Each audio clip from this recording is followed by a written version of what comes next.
Obboleessa koo furtuun furtuu isaa malee hin banu. Egaa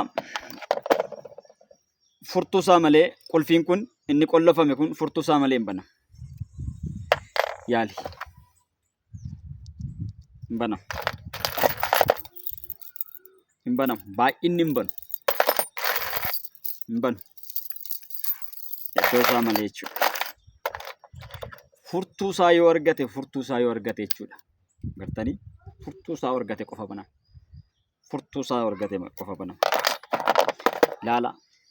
Furtuu isaa yoo argate qofa banama. Banameera. Maaliif? Kan isa banu waan argateef. Kan isaa waan argateef banameera. Banameera. Banameera. Kan isaa malee hin banamu. Kan isaa malee hin banamu. Akkuma kana balballi jireenyaa mootummaan Waaqayyoo ilma Waaqayyoo Yesuus Kiristoosiin alatti hin banamu. Hin banamu. Hin banamu. Ani waa'ee qulfii haasa'uu hin dhufne. Waa'ee birrii haasa'uu hin dhufne. Ani kana haasa'uu dhufe waa'ee ilma Waaqayyoo Yesuus Kiristoositi. Ilma Waaqayyoo Yesuus Kiristoosiin osoo hin qabaatin balballi araaraa eenyumaafuu hin banamu. Balballi jireenyaa eenyumaafuu hin banamu. Ana jedhe Yesuus. Ana jedhe balbalichi. Ana jedhe Yesuus karaan. Ana jedhe Yesuus jireenya. Ana jedhe Yesuus dhugaan. Isaan alatti mootummaa Waaqayyootti galuun. Isaan alatti balballi inni cufame. Isaan alatti Yesuusin alatti hin banamu. Yesuusin alatti hin banamu. Yesuusidhaan garuu akkanatti sii banama. Balballi jireenya keedhaa kan siif banamu Yesuusidhaan. Balballi jireenya bara baraa kan siif banamu Yesuusidhaan. Mootummaa Waaqayyoo kan ittiin galtu ilma Waaqayyoo Yesuus Kiristoositti amanuu qofaan. Namni ilma Waaqayyoo Yesuus Kiristoositti amanu jireenya bara baraa qaba. Isatti kan hin amanne garuu maqaa tokkicha ilma Waaqayyootti waa hin amanniif jireenyicha qabaachuu hin danda'udha. Wangeela Yohaannis boqonnaa 3 lakkoofsa 15 irraa kaasee hamma 18 gaafa nuti dubbisnu sagalee Waaqayyoodha. Yaada akkas jedhu dubbata. Ilma namaatti kan amanu jireenya bara baraa qabaadha. Ilma namaatti kan amanu jireenya bara baraa qabaadha.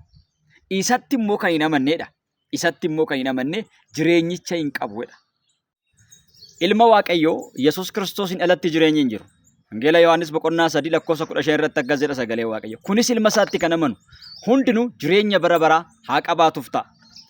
Waaqayyoo tokkicha ilma isaa hamma kennuufitti biyya lafaa jaalate. Kun immoo isatti kan amanu hundinuu jireenya bara baraa haa qabaatuufi malee haa baduufi miti jedha. Waaqayyo biyya lafaatti farachiisuudhaaf miti. Biyyi lafaa isaan haa fayyuuf ilma isaa biyya lafaatti erge maleedha. Ilma isaa kanatti kan amanu ittiin faradamu. Isatti kan hin amanne garuu maqaa tokkicha ilma Waaqayyootti waa hin amaniniif ammumayyuu itti faradameera. Egaa obboleessa koo obboleettii ko. Firdii bara baraa jalaa karaan ittiin baatu. Jireenya bara baraatti immoo karaan ittiin galtu. Furtuu jireenya bara baraatti hin galtu banattee ittiin seentu argachuu kan dandeessu ilma Waaqayyoo Yesuus Kiristoositti yoo amante qofaadha. Jireenyi bara baraa karaa biraatiin hin banamu. Akkuma jalqaba qulfii baay'eedhaan yaalee sin agarsiise. Qulfii hedduun, furtuu hedduun yaalee sin agarsiise. Garuu maal gochuu hin dandeenye? Banuu hin dandeenye.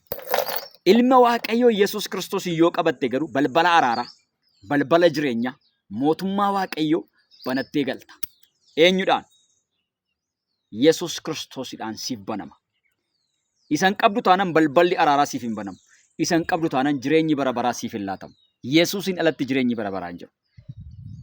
Yesuusin alatti mootummaa Waaqayyoo galuun hin danda'amu. Egaa obboleessa ko, ani waa'ee birrii sitti haasa'uuf hin dhufne. Waa'ee qulfii sitti haasa'uuf hin dhufne. Kanas sitti haasa'uu dhufe. Waa'ee jireenya bara baraati. Waa'ee balballi araaraa akkamitti akkasii banamuuti. Kanaaf Waaqayyoo tokkicha ilma isaa biyya lafaatti kan erge itti amantee jireenyicha akkatti qabaattuufidha. Yoo isatti amanuu baatte garuu jireenyicha qabaachuu hin dandeessu siin jedha macaafni. Obboleessa ko yaada garaa kee geeddaradhu. Yesuus Kiristoositti amani. Cubbuun kee siif dhiifama.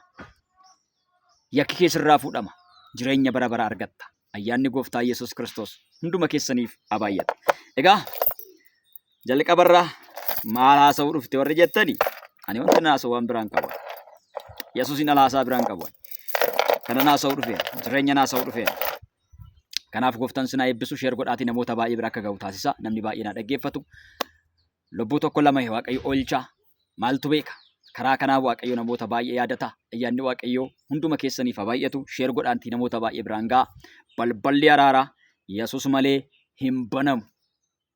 Furtuu koo jedhaanii warri yakanii Yesuus taatan. Yesuus furtuu koo jedhaanii. Yesuus furtuu koo siinan furame. Siin balballi jireenyaa naa baname. Siin mootummaa Waaqayyoo kanan argadhe. Siin dukkanni kanarraa ife. Ati furtuu kooti jedhaanii Yesuusidhaan. Gooftaan sinaa eebbisu. Sheer walii godhaa.